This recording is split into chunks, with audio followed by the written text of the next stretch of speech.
Freakonomics Radio is sponsored by Southern New Hampshire University. The best investments are the ones you make in yourself, and no one knows that better than Southern New Hampshire University. With more than 200 online degree programs, no set class times, and low online tuition, Southern New Hampshire University is built to fit your life today and set you up for success tomorrow. Education is an investment. Why not make it a smart one? Apply for free at snhu.edu/Freakonomics. Freakonomics Radio is sponsored by Hotels.com. Hotels.com gives you access to hundreds of thousands of hotels worldwide. And when you join for free, you can save up to 20% instantly with member prices. Plus, every stay earns rewards. So when you book one trip, you're already lowering the cost of the next one. Hotels.com is simple, rewarding, and designed to help you get more out of every stay.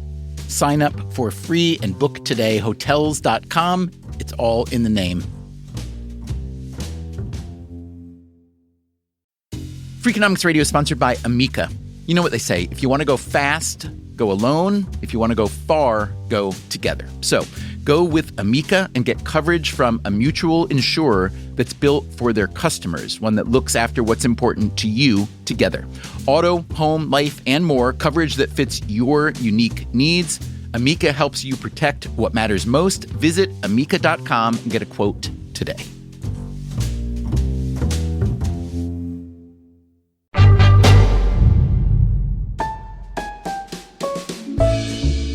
Hey there, it's Stephen Dubner.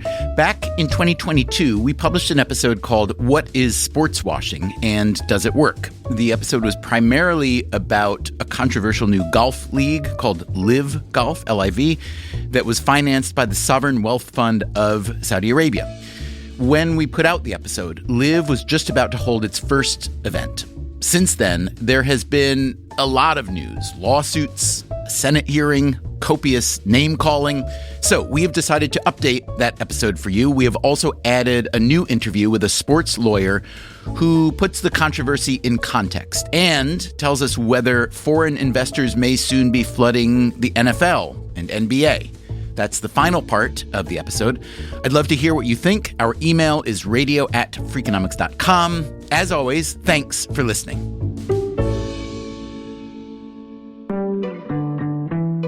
Hi, this is Victor Matheson. I'm a professor of economics at the College of the Holy Cross. When I say the word sportswashing, you say what? So that's a pretty new term.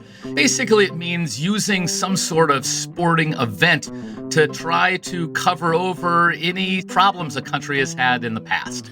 And how is that different from any sort of reputation laundering? Let's say I'm Andrew Carnegie, and I know a lot of people think I've been a brutal capitalist, so I decide to open libraries in many, many, many places around the country. Or Leland Stanford, the robber baron, decide to open what would become one of the most esteemed universities in the world. Is this any different? Really, it's not much different. The idea of using politics to curry favor is centuries old. I actually think all the way back to ancient Rome. And I think to this famous poet, Juvenal, and he coins the term bread and circuses.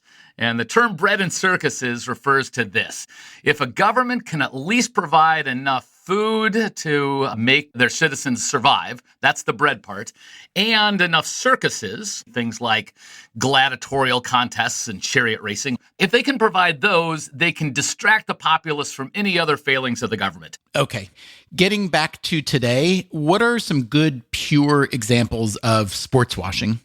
We've had countries like Russia, very active in mega events like the World Cup and the Olympics.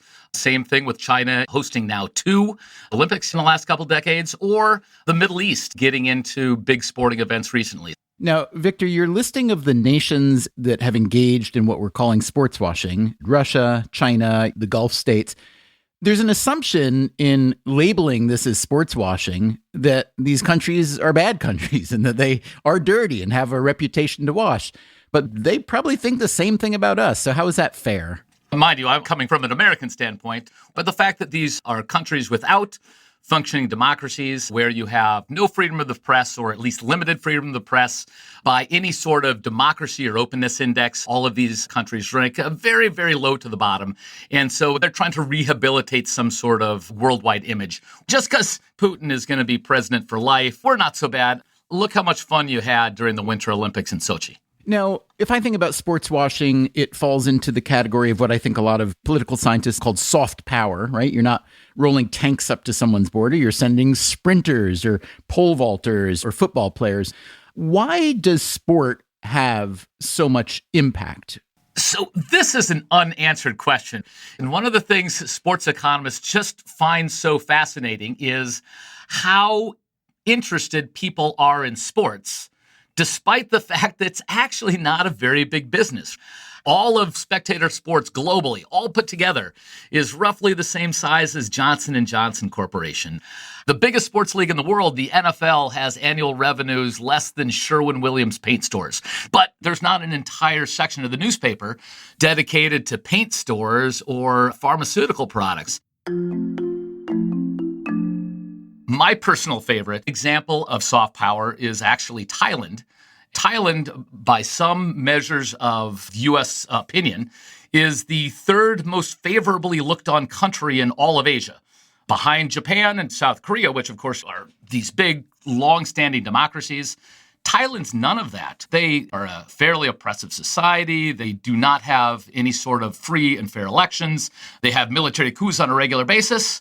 So why in the world is this country so popular in the United States? I don't know. Do they have a really good soccer team or pop stars or movies or something? No, they have an extremely successful soft power run by the government of putting Thai restaurants on every corner of every city in the country. No, you're kidding me. I am not making that up. This is an actual national goal to send out Thai cooks all over the globe, and they've taken over the United States from a place where 30 years ago there were almost no Thai restaurants to at this point we have 5,000 Thai restaurants. And why do we love Thailand? It's not because of their somewhat oppressive government. It's because of pad Thai. This Thai initiative that Victor Matheson is telling us about falls under what's been called gastro-diplomacy. That may be an effective type of soft power, but let's be honest, it's hard to compete with the thrill of sport. Looking to get free header! And Russia scored the opening goal of the World Cup. And a better start the host nation couldn't have wished for. And this time around, it's Max Verstappen that wins out. He takes victory in the Saudi Arabian Grand Prix.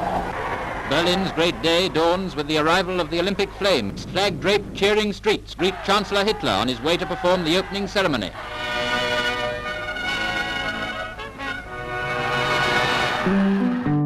Today on Freakonomics Radio, why are sports so useful in trying to burnish a reputation? They need to believe that sports are pure meritocracy because honestly, they don't believe there's a meritocracy anywhere else.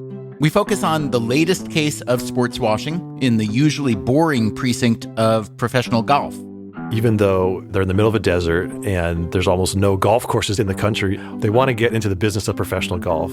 Although it does go beyond golf. Do we need to hold our politicians as accountable? Do our politicians have blood on their hands? And we try to figure out if sports washing actually works. All that coming up right after this.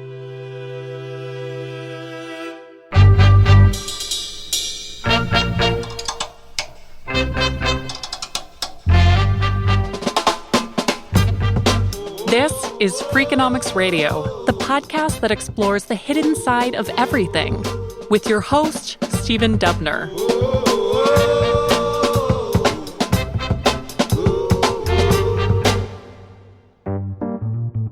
According to Fred Shapiro, editor of the New Yale Book of Quotations, the term whitewashing, a deliberate attempt to cover up some dark matter, this dates back to at least 1703. Greenwashing, that's when you try to appear more environmentally friendly than you are. This goes back to at least 1989. And Shapiro says the first use of sports washing was likely in 2015. It described Azerbaijan's hosting of the European Games despite a troublesome human rights record. Sports and politics are in a relationship. They're having an affair, so to speak, and their illegitimate child is sports washing. That's Brandel Chambly.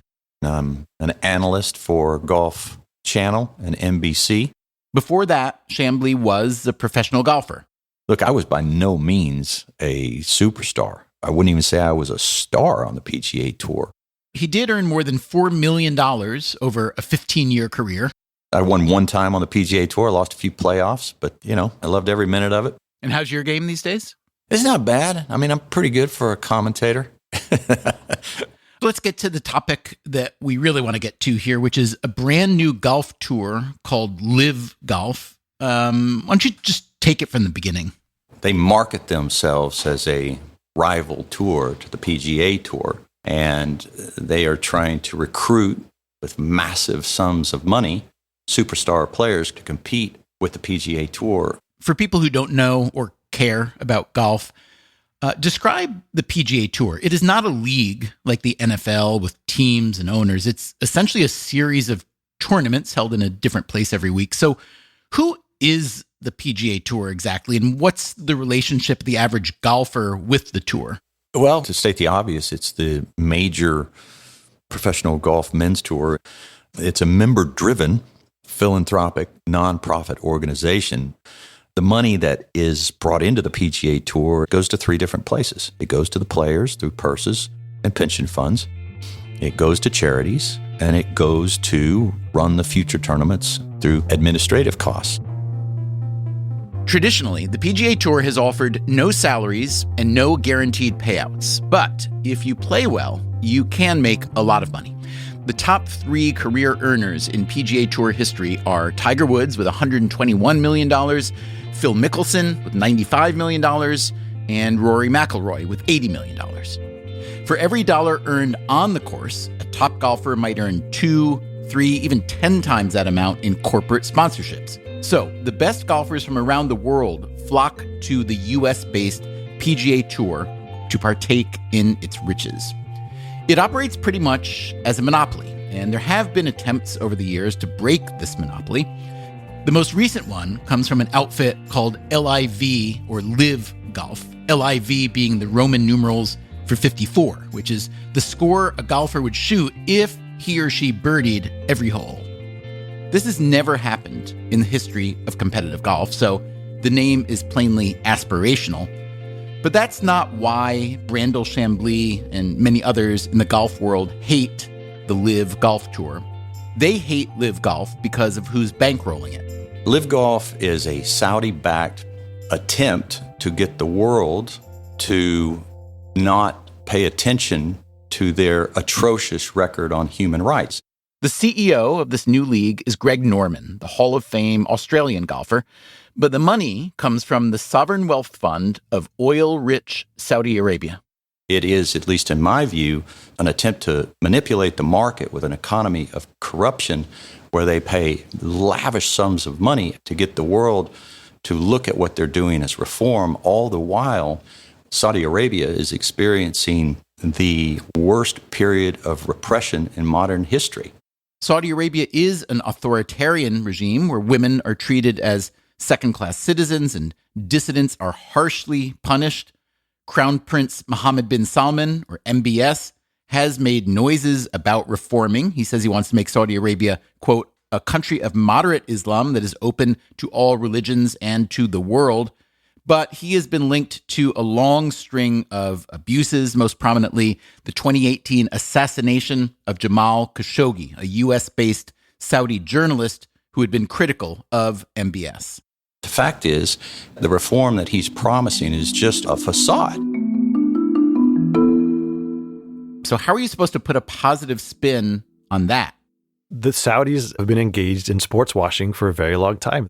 And that is Alan Shipnuck, a longtime golf journalist. Formula One, snooker tournaments, pretty much any sport they can get their hands on. And what's particularly attractive about golf is they don't have to woo an entire league. It's just one player at a time. The Saudi Golf Initiative has been going on for some time. Saudi Arabia has decided that even though They're in the middle of a desert, and there's almost no golf courses in the country. And a tiny, tiny percentage of the population has ever touched a golf club. They want to get into the business of professional golf. So as part of dipping its toe into the waters of professional golf, the Saudi Golf Federation joined forces with the European PGA Tour and created this new event called the Saudi International. The American PGA Tour does not allow tournaments to pay appearance fees to golfers. Because then it would create this arms race where half the tournaments couldn't compete. So golfers on the PGA Tour can only earn tournament money by playing well, not by appearance fees. But on the European Tour, they're allowed. So Phil Mickelson, Dustin Johnson, Bryson DeChambeau, a lot of top stars have been getting paid 7-figure appearance fees to go over and play in this new tournament in Saudi Arabia. DJ does it again. Dustin Johnson has won his second Saudi International. He is king of the course. There's been an outcry about it because we all know about the Saudi atrocities and the assassination of Jamal Khashoggi, and they supplied 15 of the 19 9/11 hijackers. And when the players go over there, there's a very standard script they stick to, which says, I'm not a politician, I'm just a golfer, or I'm just here to try and grow the game. But that was just one tournament per year in Saudi Arabia. Live Golf is a whole tour. In 2022, its first season, it held 8 tournaments. This year, it has 14 tournaments on the schedule all over the world, including one at a course owned by Donald Trump. I mean, Trump is not unlike the Saudis. He's trying to buy his way into the golf world. He's always been an outcast. The reason he's built all of these private clubs is that he couldn't get into any of the great East Coast citadels. He couldn't get into Pine Valley or Augusta. This new Saudi tour promises to, quote, supercharge the game of golf. And the money's much bigger because, let's face it, nobody can compete with Saudi money. Their first event in London, that purse is $20 million. And the PGA Tour event that's happening at the same time is $7 million. It's also a much smaller field, right? How many players will be playing in a Saudi event? 48. Versus like 144, right? Exactly. And there's no cut. So when you get on the plane, you know you're going to make at least, say, $250,000 just for showing up. From the perspective of a professional golfer, these are some huge differences between the Saudi Tour and the PGA Tour. Professional golf is the ultimate meritocracy. There are no guaranteed contracts. The players are independent contractors. They pick their schedule and they have to pay their own way. Their private jet and or Southwest Airlines, your hotel, all of it. And tournaments are 4 rounds. You play the first 2 and they make a cut for basically the low 70 scores. If you miss the cut, you get $0.00, and you're losing a lot of money that week. How much you're paid is strictly a reflection of where you finish on the leaderboard. You can play your way into job security, but for those on the margins, it's extremely stressful. And there are a lot more players on the margins, or if you want a better visual, on the bottom of the pyramid than there are near the top. There's about 200 players who have some playing status on the PGA Tour. That's the big leagues. Of those 200 players, maybe 30 to 50 of them have some job security, and the other 150 are just trying to hang on. And that's not counting the thousands of professional golfers outside the top 200 trying to work their way up. Those golfers would, of course, find the guaranteed Saudi money very attractive. But would the Saudis find them attractive? Not likely. They want big names, and they have pitched all the big names with one simple, compelling argument against the PGA Tour. Too much money is getting siphoned off that should be going to the players.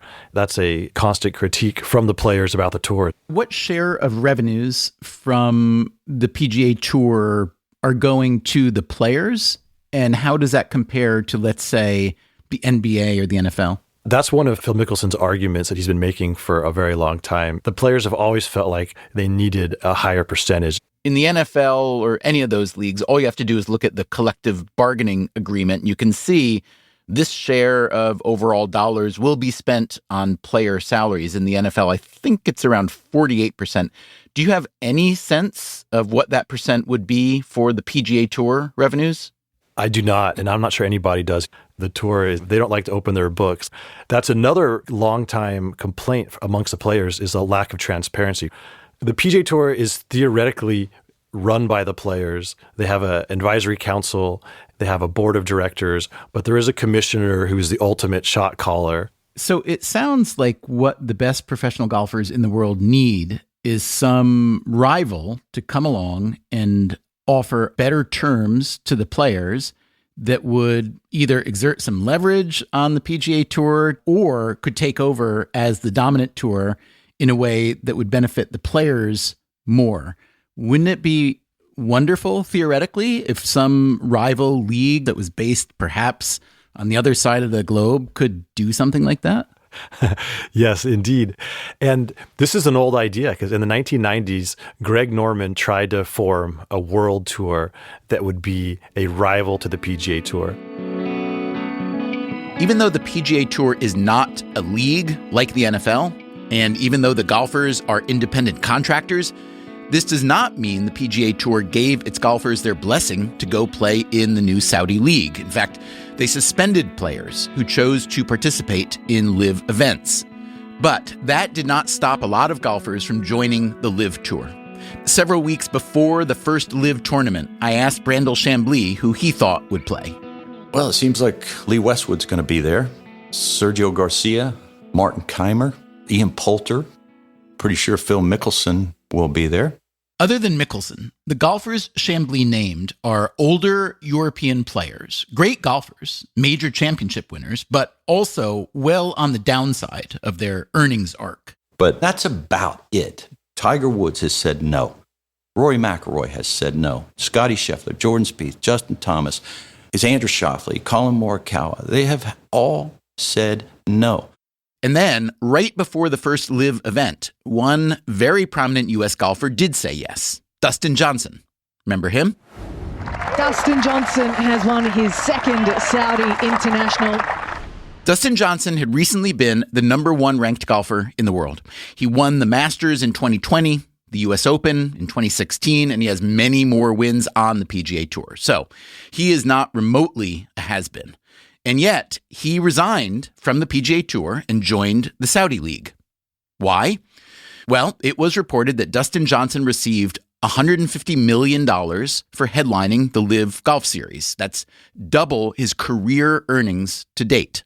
Phil Mickelson, meanwhile, who for years was the second most famous golfer in the world after Tiger Woods, he reportedly signed a contract with the Saudis for $200 million. Mickelson, by the way, is the reason this whole story turned from a golf world controversy into a global referendum on sports washing. He was quite candid about his feelings towards the Saudis. He called them scary motherfuckers. Coming up after the break, Phil Mickelson, Alan Shipnuck, and the interview that went round the world. Also, the super slippery slope of moral outrage and whether sports washing can trigger the Streisand Effect. So I feel a little weird as an economist talking about Barbara Streisand. I'm Stephen Dubner. This is Freakonomics Radio. We'll be right back. Freakonomics Radio is sponsored by Southern Company. The world and its energy needs are always changing. Southern Company's commitment to meeting this demand stays the same. That's because Southern Company believes energy is more than a utility, it's what powers possibilities. So they are looking ahead and investing $80 billion in infrastructure upgrades and are committed to fueling growth in ways that benefit all customers so that reliable and affordable energy is accessible for generations to come. Go to southerncompany.com to learn more. Southern Company, building the future of energy.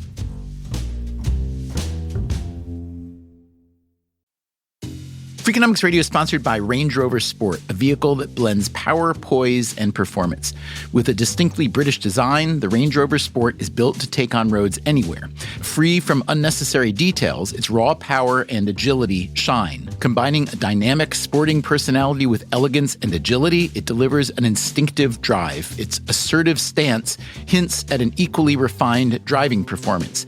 Defining true modern luxury, the Range Rover Sport features the latest innovations in comfort and convenience. The cabin air purification system, alongside the active noise cancellation, creates a new level of quality, comfort, and control.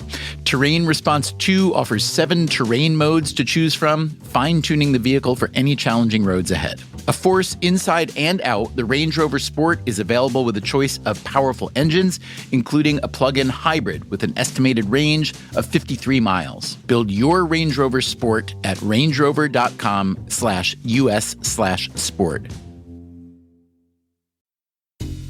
Freakonomics Radio is sponsored by TalkAboutPD.com.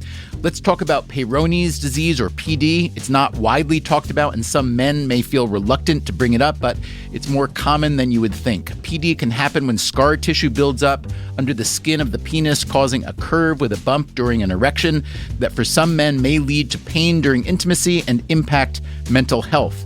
A trusted urology specialist can help diagnose PD and walk you through your options, including non-surgical treatment. Visit talkaboutpd.com.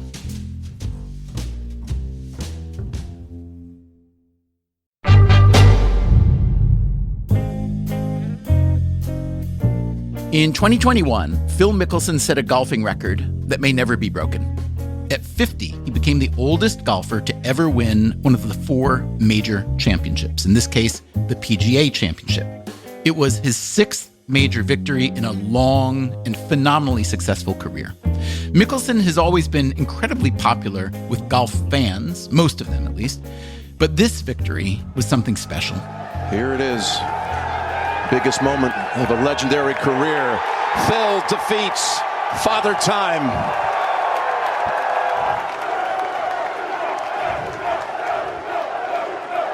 At the next year's PGA Championship, Mickelson was expected to defend his title and continue to bask in the glory. But he didn't even show up. Why not? Had the PGA Tour banned or suspended him? Not clear. He wasn't injured. He didn't have an urgent family matter. He had issued a statement a couple months earlier saying he needed some time away to work on being the man I want to be. What he really needed, apparently, was a break from public scrutiny. Pretty much the entire golfing world had turned against him because of something he said in an interview with Alan Shipnuck, who was writing a biography on Mickelson. It has since been published. It's called Phil, the rip-roaring and unauthorized biography of golf's most colorful superstar. I approached Phil face-to-face 3 times, asked him to sit for interviews, and he ultimately said no, which is his prerogative. I didn't really need him. Shipnuck had been covering Mickelson closely for a couple decades. I thought it would benefit him to tell his side of every story, and it would have been fun, but that wasn't his decision, and that was fine. So I just kept working on the book. All this Saudi stuff was churning in the background. This Saudi stuff, meaning the rival golf league, now called Live Golf, which is backed by Saudi Arabia's massive public investment fund. Everyone knew Phil was involved. Not sure exactly the level. No one knew what his ultimate goals were, but he was clearly a player in all of this. Mickelson being a player in a rival league didn't surprise anyone. Even though he'd earned $95 million on the PGA Tour and much more in endorsements, he had openly criticized the tour as greedy in how it distributes funds. Plus, Mickelson had turned 50 years old, well past the earning prime of any athlete, even a golfer. But also, he loves to gamble and is apparently not as good at that as he is at golf. In his Mickelson biography, Alan Shipnuck writes about a forensic accounting of Mickelson's finances that was related to an insider trading case. In the 4 years that was scrutinized, 2010 to 14, Phil claimed $40 million in gambling losses. When you add all this up, you can see why Phil Mickelson might have been interested in a startup golf tour funded by an uber-wealthy petrostate. So now, out of the blue, Phil texts me and asks if we can speak. And of course, I'm thrilled because I'm putting the finishing touches on my book. I've been trying to get this guy for a year. He calls me up and he just opens a vein about his grievances with the PGA Tour, all the battles he's fighting, trying to win concessions for himself and the other players. We segue into the Saudis. And this is where it got interesting because he was incredibly blunt. He basically said, I'm not even sure I want this league to succeed, but it's a once-in-a-lifetime opportunity to reshape the business of professional golf, and I have to take it.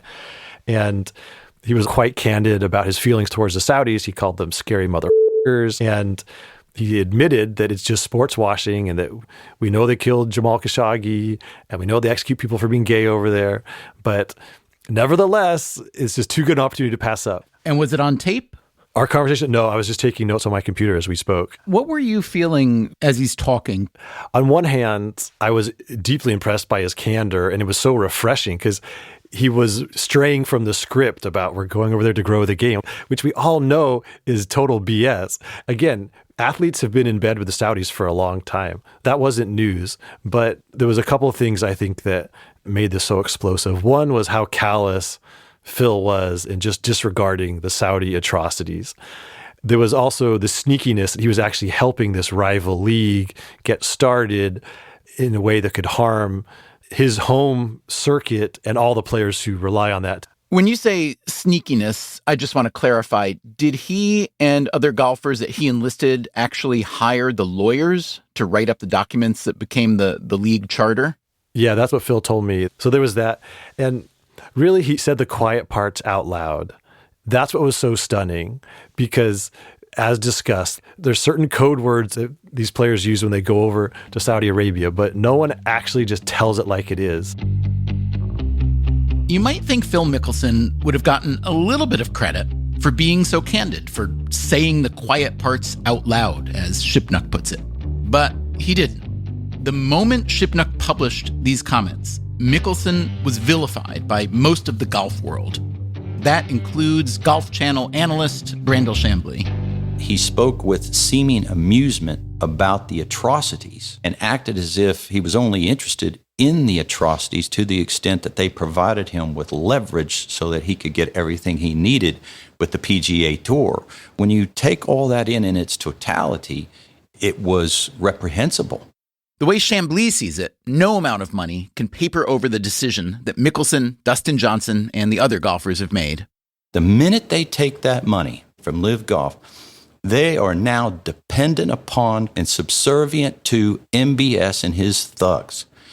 They lose their image, their legacy, because their talents and fame are now being exploited by a government seeking to hide their atrocities. And to whatever extent this country, Saudi Arabia, can hide and euphemize its atrocities, you are in some way ensuring that those atrocities will continue. It's blood money all the way. When golfers say that this is not political, they couldn't be more wrong. So you're saying Phil Mickelson, Greg Norman, Lee Westwood, whoever plays in these events, they're on the wrong side of history. They're on the wrong side of history. The money's coming from the wrong place. Are they on the wrong side of history? Is it truly blood money? Before you give an answer, here's something to consider. The Saudi investment fund backing this new golf tour is the very same fund that invested billions of dollars in Uber before it went public. It's the same fund that has since bought huge batches of stock in Boeing, Facebook, Disney, Starbucks, and more. Do you and I have blood on our hands when we take an Uber or buy a coffee? It's worth a really deep conversation, but people aren't trying to find the nuances. That is Karen Krause, who covered golf for years at the New York Times. I'm not condoning the Saudi regime. There's no defending it. But any rogue tour poses an existential threat to the PGA Tour, which has basically a monopoly. The cynic in me thinks that the PGA Tour is making a big deal about where this money is coming from to deflect attention from the fact that this is a really interesting idea that if it was being funded in any other way, people would be quite excited. It's smaller fields, no cut, so you can go to a tournament and don't have to worry about your favorite player not being around on the final day. This kind of creativity poses an existential threat to this very staid tour, which still debates uncollared polo shirts as being sort of renegade. Were you surprised at how thoroughly Mickelson was vilified? Yes, and the fact that none of us have an understanding of why Phil has not played since those comments were made public. The fact that we don't know, was he suspended by the PGA Tour? Is this his decision? Tells you everything you need to know about how the PGA Tour operates. It is notoriously private. It's a not-for-profit organization where the CEO makes more than $4 million a year. It really hangs its hat on its charity. But people in the world of charity say the percentage of money that the PGA Tour directly gives to charity is low, 16%, where I think 65% is the benchmark. But what's making people speak out in this case is the source of the money for this rival league, the Saudi Public Investment Fund, even though that fund is invested in a lot of American assets. So why do you think this is the case that's caught fire? Because it poses a threat to the status quo. The PGA Tour is the gold standard. I might also add the Ladies European Tour has 5 Saudi-sponsored events. It's a struggling tour. The PGA Tour is not struggling. So is that our moral calculus? If you're a sports league, but you're struggling, it's okay to take the money. Again, it's a complicated issue. Does that mean we can't fly a Boeing airplane or get an Uber car at the airport? Or do we need to hold our politicians as accountable? Do our politicians have blood on their hands? Krause's point is well taken. The U.S. government has a long and complicated relationship with Saudi Arabia, built primarily around our reliance on their oil. When Joe Biden was running for president in 2020, he promised to make Saudi Arabia a pariah for its assassination of Jamal Khashoggi. But as president, Biden visited Saudi Arabia to talk oil and politics. To Karen Krause, the Saudi Golf League is by comparison a very minor matter. It's interesting that we are dissecting this in a way that we don't dissect matters far more important, like what is happening in Yemen right now. So can we please give the same oxygen that we're giving this topic to some other areas in which there is Saudi money floating around? It's so easy to make this a black and white issue, as people have. The Crown Prince and the Saudis are bad. Golf is good. But the world is so much more complicated than that. Newcastle United, a Premier League team, 80% of it is controlled by the exact same group that is behind this new league. Newcastle is far from the only prominent soccer club to have politically complicated ownership. The big ones that have been of interest here recently, of course, is Chelsea. That, again, is the sports economist Victor Matheson. Chelsea is owned by Roman Abramovich, or at least was, a prominent Russian oligarch, close ties to Putin. Abramovich was forced to divest the Chelsea Football Club in the wake of Russia's invasion of Ukraine. We also have Man City, that's owned by one of the Emirates. Man City as in Manchester City, like Chelsea, another very successful team in England's Premier League. And Paris Saint-Germain, the biggest team in France, owned by Qatar, their big sovereign wealth fund. Qatar also hosted the World Cup in 2022. Ever wonder how that happened? So there's a million reasons. And of course, the million reasons are the millions of dollars of bribe money that ended up in the FIFA pockets. FIFA being the perennially corrupt ruling body of international soccer. We know that there was bribery involved because many of the people involved with the bribery ended up indicted and in jail. Let's say that there are some legitimate state-building reasons for a place like Qatar to hold an event like the World Cup. Let's just assume that there's no sports washing at all going on. How do we feel about the World Cup being held in Qatar with the underlying fact that the event was actually obtained through corruption? Qatar is a country that is the size of Connecticut, but with about a tenth the amount of infrastructure. And yet you're going to, think how crazy that would be. It's like, oh, yeah, we're going to host the World Cup in the United States, but it's going to all be in Connecticut. When the United States hosted games back in 1994, they were spread out from LA over to New York, down to Orlando, so all over the country. But there's really no place to spread out games in Qatar. So the World Cup is always played in the summer. In Qatar, the summer is too hot to play outdoor football or soccer, and therefore the Qatar World Cup had to be moved to December, correct? Right. Let me also point out that the reason that they have the World Cup in the summer is not the nice weather. It's not because people want to travel. It's because all of these players have real jobs during the rest of the year playing for their clubs. The English Premier League, the Bundesliga in Germany, all the top players are playing for these leagues, and they're actually playing games during November, December. So all these leagues have now been asked, or I guess required really, to adjust their schedules to accommodate a winter World Cup in Qatar. Is that the case? That's exactly right. It'd be like having a World Cup of American football that's going to be held in Paraguay and telling the NFL, cancel all of your games in December and November so that we can have this event down there. So if I'm on the FIFA selection committee and I'm listening to Victor Matheson, I'm saying, okay, Qatar is not the best candidate, plainly. It's not that Qatar's not the best candidate. Qatar's not even a practical candidate in any way.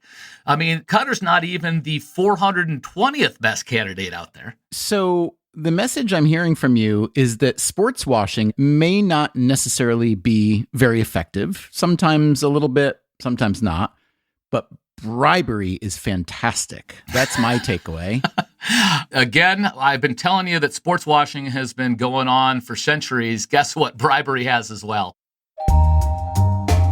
But here's the thing about sports. It's supposed to be fun. It's entertainment. This produces a strange pattern. When there is a World Cup or an Olympics held in a place like Russia or China, most of the U.S. media coverage ahead of the event is somber, with a lot of hand-wringing. The Olympic Winter Games are being held again in an authoritarian state, raising questions for human rights groups. But once the games begin... Nice slow rotation. Give it to him. Su Yiming, 17 years old, representing China, and he is your Olympic gold medalist out here today. Once they start going, television executives made the conclusion that the audience doesn't want to hear about that other stuff. That is Bomani Jones, a sports writer and host of the podcast The Right Time with Bomani Jones.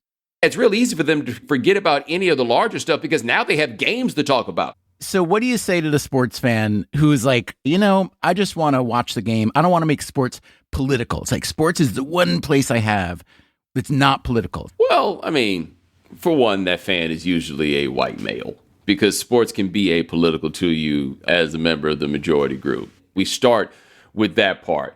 The issue for me is there are all these other hours of the day when that game isn't on, and those people still don't want to talk about the stuff that matters. And sports gives the impression that it is always on the right side of the moral imperative. And so it allows viewers also to ascribe their perceived goodness of sports onto themselves. And then when you say that the sports themselves are a little bit rotten, I think it can get to people's self-concept, and then they don't really want to get to it. They need to believe that all these things in sports are pure meritocracy, because honestly, they don't believe there's a meritocracy that exists anywhere else. The LA Times recently published an op-ed saying that this might be the year that sports washing backfires. The idea is that between the World Cup in Qatar and the recent Olympics in Beijing, that the downside just becomes too obvious to too many people. Do you think that's actually going to be the case? No, because especially with those major events, there's so much corruption in getting those events in the first place. Who's going to be the people most likely to engage in that level of corruption? The answer is people with stuff to cover up. Now, will it be effective? I don't know, but a lot of people are still going to get paid off of building those stadiums that'll never get used. So the incentive is still going to be there for them to do it. But again, I don't think there's a single person in the United States who, between the 2008 Olympics and the 2022 Olympics, has changed their opinion of China based on what they've seen on television. As we've been talking about sports washing today, we have focused on how outsiders look at the place that's holding the sporting events. We are assuming that the main goal is external propaganda, but let's not forget the bread and circuses goal as well, making your own citizenry happy and proud. Victor Matheson again. It's just like advertising, right? You can target different groups. And in the case of Rome, the emperors there were trying to target their own citizens so that their citizens don't rise up against them. I think that's actually a little bit more what's happening in Russia than trying to influence the rest of the world. I think with the Middle East, though, they're definitely trying to tell the world, hey, we're open for business and we're not such a bad place. Remember how much fun we had at the World Cup? Here's a piece that recently appeared in the Wall Street Journal. Quote, when the invasion of Ukraine began, the era of Russian sports washing abruptly ended, at least for the foreseeable future. Do you agree with that? I quite honestly don't believe that, because I think it ended a month after they hosted the Winter Olympics in Sochi. This was an extremely expensive event that they put on, $51 billion, the most expensive Olympics ever done. And rather than basking in the glow of soft power of showing, hey, what a great place Russia is, after the closing ceremonies, they invaded Ukraine for the first time. I think sports washing at best works at the margins.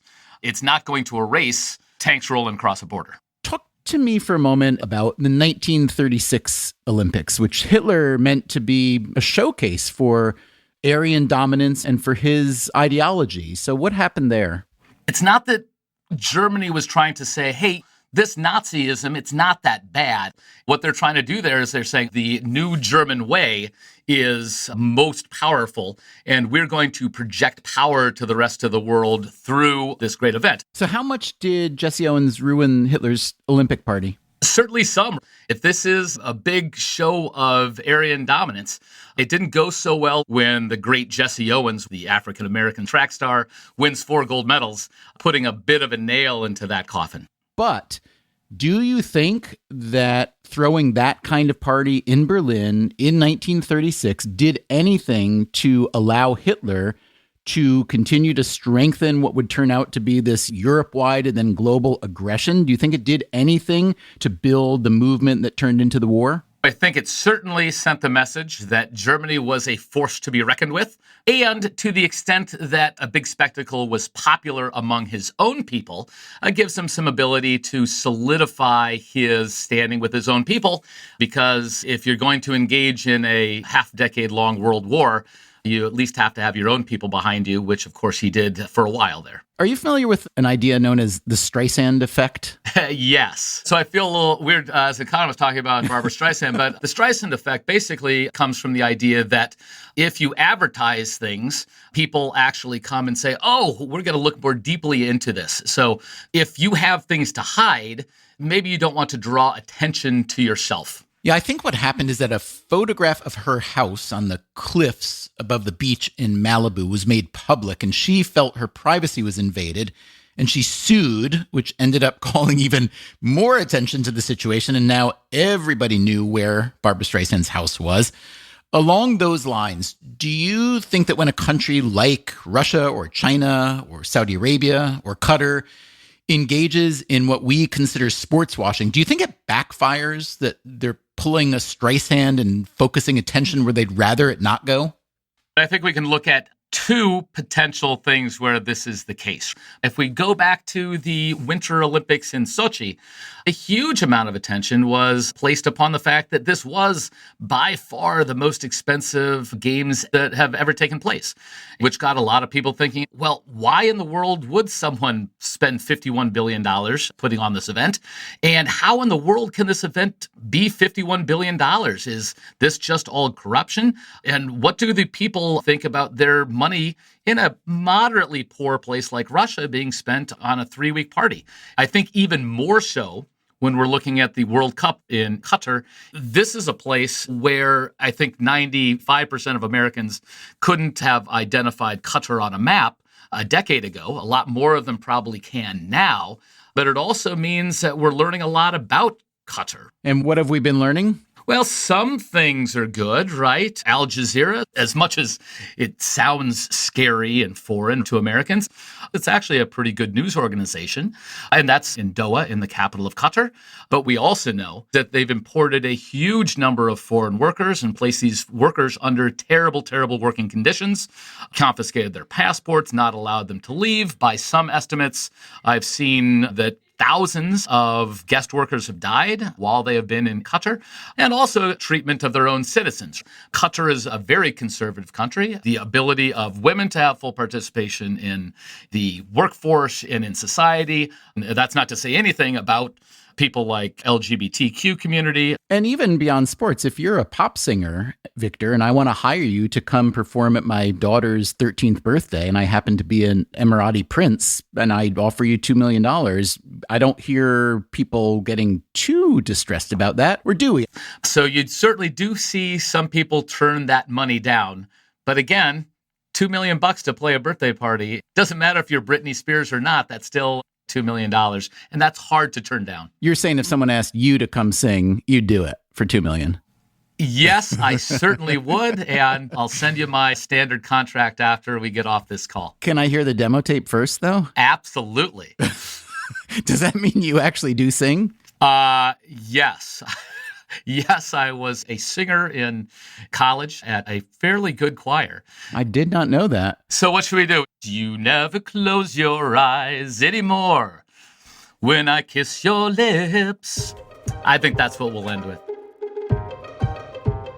Okay, that is where we ended our original 2022 episode, but since then, Saudi Arabia's Live Golf League has not only held many events, but they've peeled off many more golfers from the PGA Tour, including one of the world's best and most popular golfers, the Spaniard Jon Rahm. But that's only the beginning of the news story. Coming up after the break, the very messy state of professional golf and whether that mess comes to the rest of American sports. I'm Stephen Dubner. This is Freakonomics Radio. We will be right back.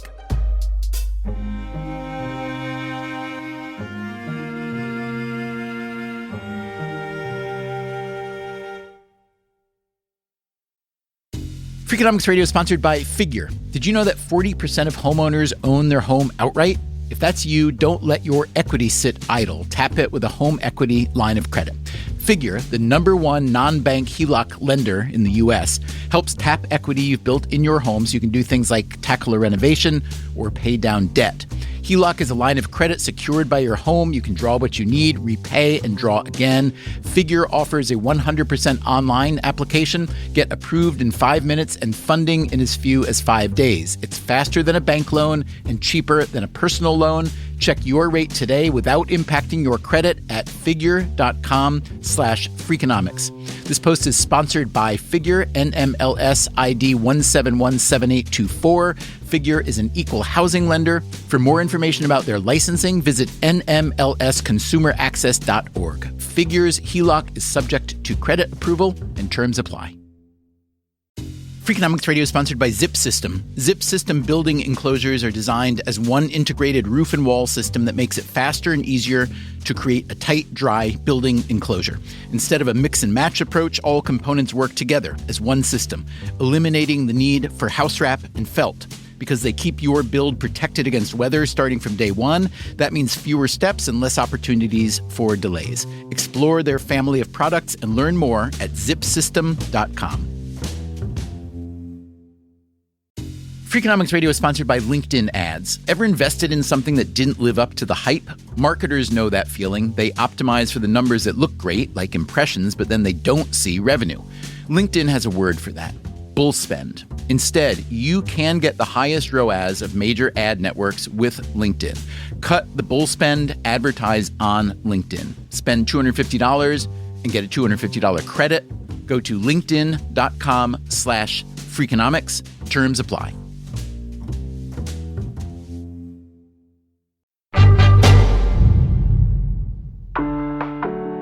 We first published our episode on sportswashing one day before Live Golf's first tournament in England. Since then, a lot has happened. The PGA Tour tried to hang on to its golfers by reconfiguring its schedule, increasing prize money, even guaranteeing some payments. But Live continued to steal away some of the best players in the world, including Jon Rahm and Bryson DeChambeau. And both sides spent a lot of money on lawyers fighting for dominance. The result thus far has been 2 separate professional golf circuits. Many people familiar with the PGA Tour are unhappy with this situation. Live Golf has been bad for the game of golf. It has atomized the golf world. We don't see all the great golfers competing against each other in one tournament anymore. That is Jody Balsam. She is a law professor at Brooklyn Law School with a concentration on sports law. For more than a decade, she worked for the National Football League. I asked Balsam to bring us up to date on the launch of Live Golf and the ensuing chaos. So Live Golf plays its first event. It had induced PGA Tour golfers to participate with huge signing bonuses, at which point the PGA Tour exercises its rights under a bunch of interlocking contracts it has with the golfers to suspend them from the PGA Tour. 11 Live Golf defectors bring an antitrust lawsuit saying that the exclusivity provisions the PGA Tour is trying to enforce are anti-competitive and restrain illegally the market for the services of professional golfers. They seek a preliminary injunction from the California court where the suit was brought, and the court declines to award them preliminary injunctive relief, saying that they have not suffered irreparable damage, meaning damage that could not be satisfied or remedied with a monetary award, because they were receiving tens of millions, hundreds of millions of dollars from Live Golf. What's the injury? You then have a period of about 10 months of scorched earth litigation in which there were so many interesting little side stories, like the attempt to subpoena Saudi entities who refused to testify, claiming foreign sovereign immunity. All this is bubbling up. And then in a shocking development in June of 2023, when we're on the brink of sort of hardcore deposition with 80 witnesses lined up to testify, the PGA Tour and Live Golf settled the litigation. That's right. The sworn enemies were suddenly frenemies. Not only did they settle their litigation, but the PGA Tour and Live Golf decided to create some kind of merger, with all details TBD. This agreement to stop disagreeing was done in secret and came as a surprise to nearly everyone, even the PGA Tour players who are supposed to be masters of their domain. But PGA Tour leadership agreed to pursue a Saudi agreement without players' knowledge or approval. The proposed merger even caught the attention of members of the U.S. Senate, who held a hearing a few weeks after the announcement. Most of the Senate questioning was the concern that Saudi investment in professional golf was being used to sportswash its human rights abuses and attempt to influence or control an American cultural institution. And so a solution proposed implicitly, at least during the course of those Senate hearings, was PGA Tour, why don't you seek U.S. investment partners? What's happened since the Senate hearings is that U.S. investors have stepped up. Strategic Sports Group, which is a collection of owners in baseball, football, basketball, have decided to invest $3 billion. The average person who will say is maybe somewhat of a sports fan, but not a diehard, and if numbers are to be believed, almost certainly not a golf fan, just because golf is not the most popular sport by a long shot. How much should that person care about this issue of the Saudi Public Investment Fund first trying to compete with and now trying to merge or perhaps even take over the PGA Tour? Well, to maybe use a perhaps apt analogy for a Gulf state investor, it's a nose under the tent, right? It is access to the broader sports capital market. And the fact that Strategic Sports Group has now made this investment arguably makes a deal by the Saudis that much more appealing to the Saudis. Why? Because this group of American investors includes other sports property owners with expertise in promoting and maximizing the value of professional sports properties. The Saudis are going to want to cozy up to them because that's the next step. When I said nose under the tent, that's what I'm talking about. I'm talking about their interest, not just the Saudis, but other Gulf state sovereign wealth funds to invest in U.S. sports. And it's happening already. Most recently, Qatar's sovereign wealth fund invested in the parent company of the NBA's Washington Wizards, NHL Washington Capitals, and WNBA Washington Mystics. It is the first time that a Gulf state sovereign wealth fund has made such an investment. What if it had been a different sovereign wealth fund? Norway has a gigantic sovereign wealth fund from all their oil. And what if Norway had decided that they wanted to compete, start a rival league, and started poaching PGA Tour players? What would we be talking about today instead? Well, it depends on how Norway executed that plan. The issue with the Saudi Public Investment Fund is that they were not acting in an economically rational way. They were pouring far more money into starting up Live Golf than they will ever make back in direct revenues. They can't get a TV deal. Nobody's interested in attending or watching these events. So if that was Norway's plan, but Norway wouldn't have that plan because they wouldn't need what the Saudis think they're getting in return. What they think they're getting in return is, it sounds like you're saying, are two things: cleansing the reputation and getting a foot in the door for other sports investments, yes? It's a foreign influence operation. And, some would argue that progress has been made despite the recent abuses associated, for example, with the 2022 World Cup in Qatar, despite the Saudis' abuse of human rights and especially the horrible assassination of that journalist. Some people are able to point to greater freedoms, loosening up of some restrictions. But, frankly, it's hard for me to understand how so many elite athletes are now signing up for domestic leagues in these countries, right? That's sort of the flip side of sports washing. For example, Cristiano Ronaldo signed up with the Saudi Pro Soccer League. There's now a new baseball league in the UAE, in Dubai, and they have drafted notable Major League Baseball retired legends. Robinson Cano is going to be playing in the UAE. And I wonder, what do their wives and daughters say about this? Point very much taken. On the other hand, there are many, many, many American and other Western business people, venture capitalists and private equity investors and investment bankers, and I'm sure lawyers, going in and out of the UAE and Saudi every day, doing all kinds of other business, including working with these countries directly to further their economic plans. Why is sport different? I agree that you could ask those same questions to anybody who does business in those countries, but sports is different for the reasons that your podcasts have pointed out, that they are such a central aspect of our identity. They are a civic institution. They create affinities and community. They are more than an entertainment product. But on the other hand, if one believes in free markets and relatively open borders and stuff, and I'm Robinson Cano and I'm 42 or something, let's say, why shouldn't he be able to go take anybody's money who's willing to pay an older baseball player to go play in a place whose regime he may not like, may not care much about? What's stopping him from doing that? Nothing, and nothing should stop him. I'm one of the biggest advocates of free markets, but we all make choices. We all make personal choices, and you wonder what they are factoring into those choices.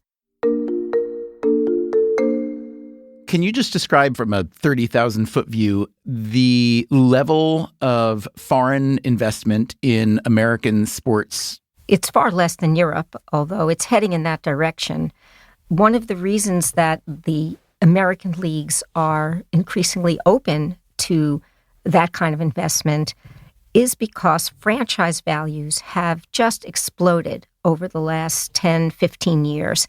The average NFL team, for example, is now valued by one reliable source, Forbes, as $6 billion. If your values are that great and you're an owner of one of these U.S. major sports teams, and maybe you're aging and you need an exit strategy and you want to protect the asset from estate taxes, you have to think about league-wide what you want your ownership policy to look like. And in fact, at this moment, the NFL has convened a committee to revisit its ownership policies, and they're holding a league meeting in a couple of weeks that will feature a presentation on whether the league should relax some of its more restrictive policies. So, for example, the NFL alone among our major leagues in the U.S. prohibits investment by publicly traded corporate entities and private equity funds. So they would not have allowed the Qatar investment because it was done through the vehicle of a private equity fund. The NFL simply doesn't allow that vehicle of investment. The NFL separately prohibits foreign investment. They're revisiting that as well. One policy that is particularly restrictive, you must be able to present a single individual capable of coming forward with 30% of the value of the purchase price. $2 billion. So as many billionaires as we have in this country, we don't have quite enough to own all the sports teams that are getting so much more valuable. Yep. Do you like the notion of a league like the NFL or any American sports league having these restrictive clauses? Do you think there's something inherently valuable or pro-social for the country to have local ownership?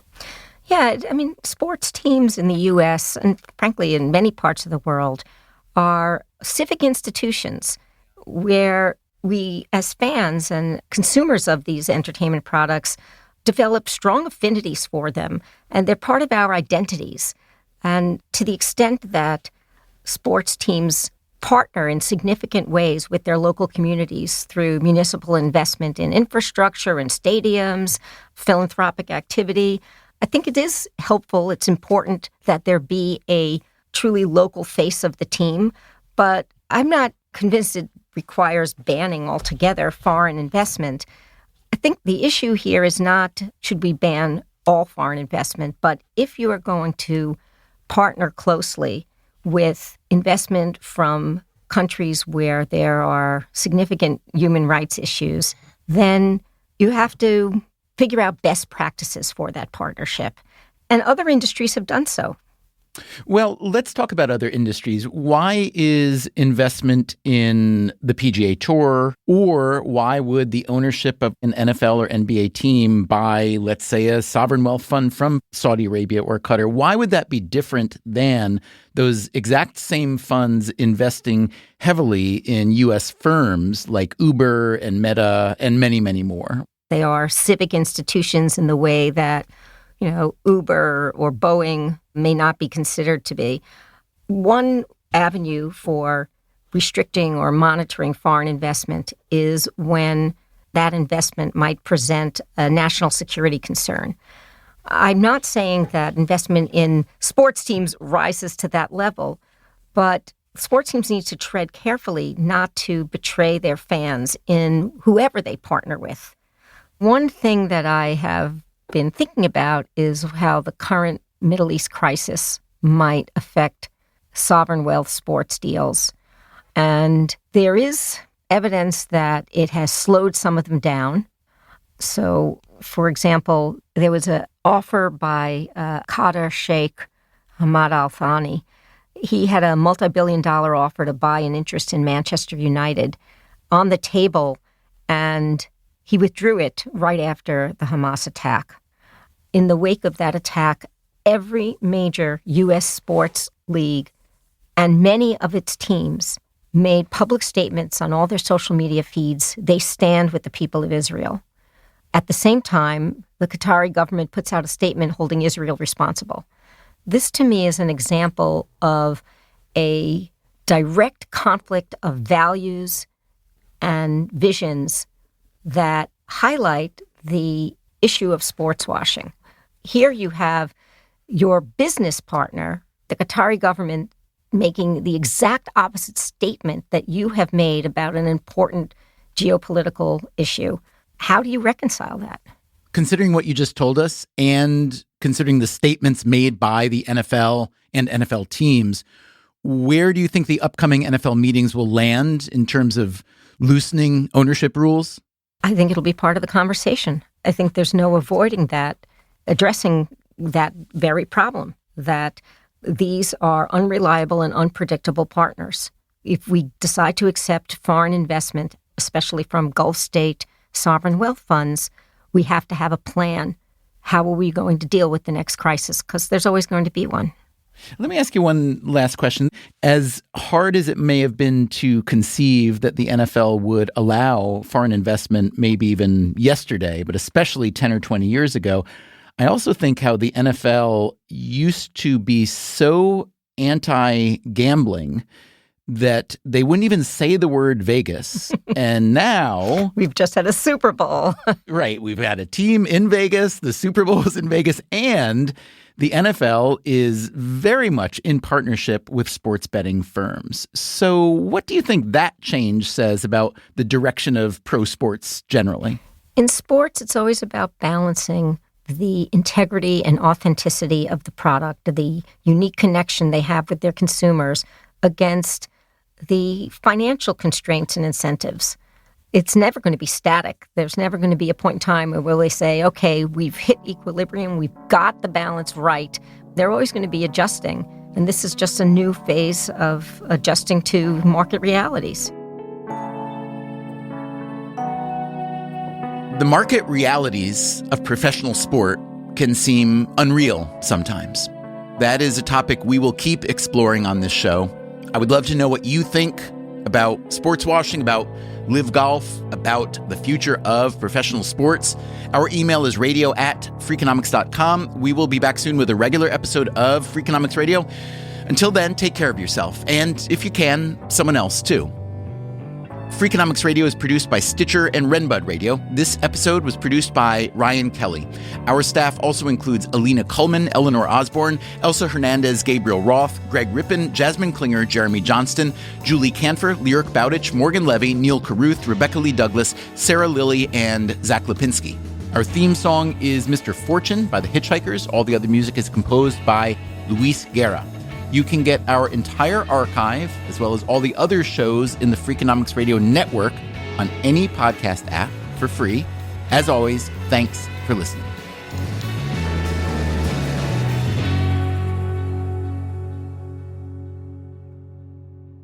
All the top players said, I have no interest in going to Saudi Arabia 10 times a year. There's no alcohol. There's no women. It doesn't sound like much fun. Forget it.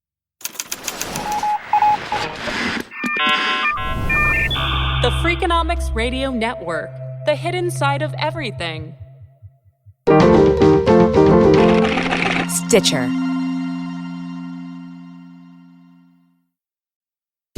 Freakonomics Radio is sponsored by Ozempic. Innovation happens through rethinking what's possible, and when it comes to GLP-1s, Ozempic pill does just that.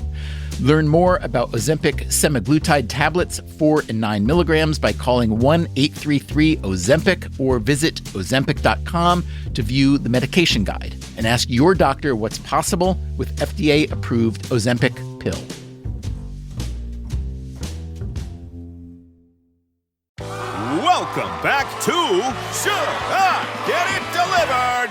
Contestant, you're out of food and your meds, but are too tired to get up. Do you A, pout, B, beg your roommate, or C, get Walmart to deliver it all same day? Same day? Who knew? Gonna go with C, Walmart. That is correct. Walmart offers same-day delivery for prescriptions, groceries, and more. I love not leaving my couch. Walmart. Who knew? Subject to availability, restrictions, medication exclusions, and fees apply. Nothing beats tradition, like weekly game nights at Mom's house. And Tostitos, crafted with masa made the traditional way, starting with whole corn kernels, with flavors worth gathering around, like a hint of lime and Mexican street corn, and no artificial colors, flavors, or preservatives. That's the Tostitos way. Bring Tostitos to your next game night, and you'll be winning either way. Tostitos, tradition matters.